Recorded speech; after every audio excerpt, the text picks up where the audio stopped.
Thank you, Avinash. Here's what's happening in the region. Police in Trinidad and Tobago are questioning several people after an 11-year-old autistic girl fell off the balcony of her home in Maloney.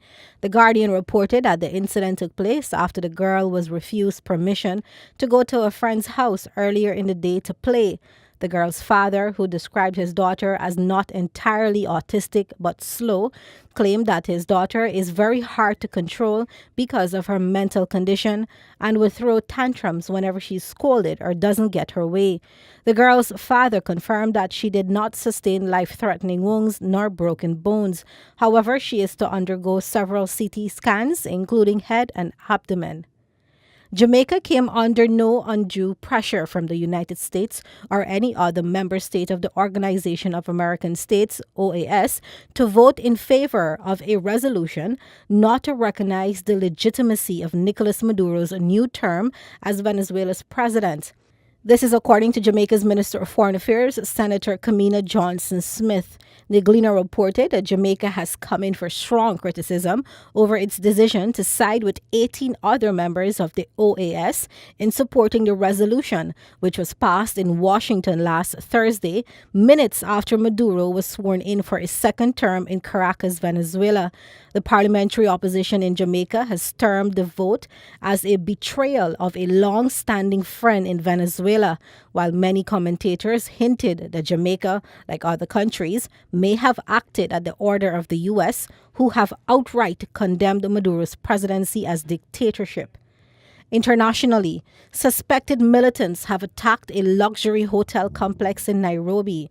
Gunfire and blasts were heard at the compound in the Westlands district of the Kenyan capital, which houses the hotel as well as offices.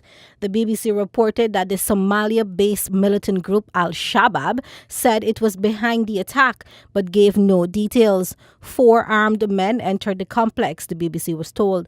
People have been leaving the site escorted by armed officers. Several people were led out covered in blood.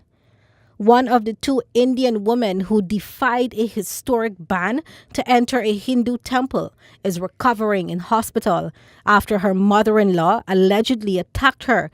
39-year-old Kanaka Durga had been in hiding since January 2nd when her entry into the Sabarimala temple sparked protests.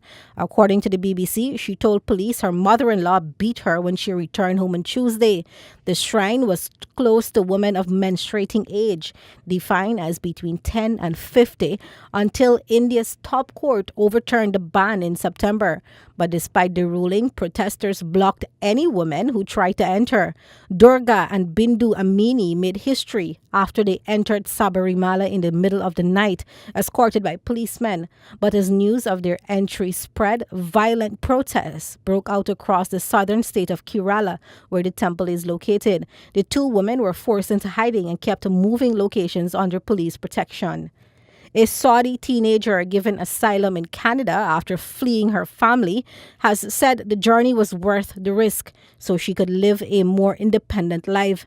The BBC reported that 18-year-old Rahaf Mohammed made headlines when she flew to Thailand and barricaded herself in a hotel while appealing on Twitter for help to avoid deportation. She said she feared being killed if she was sent back to her family. She told CBC News that women in Saudi Arabia are treated like an object and as slaves.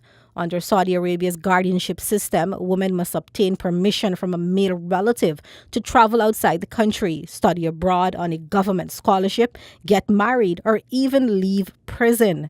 She alleged that her family had subjected her to physical and psychological abuse. And that brings us to the end of regional and international headlines. Back to you, Avinash.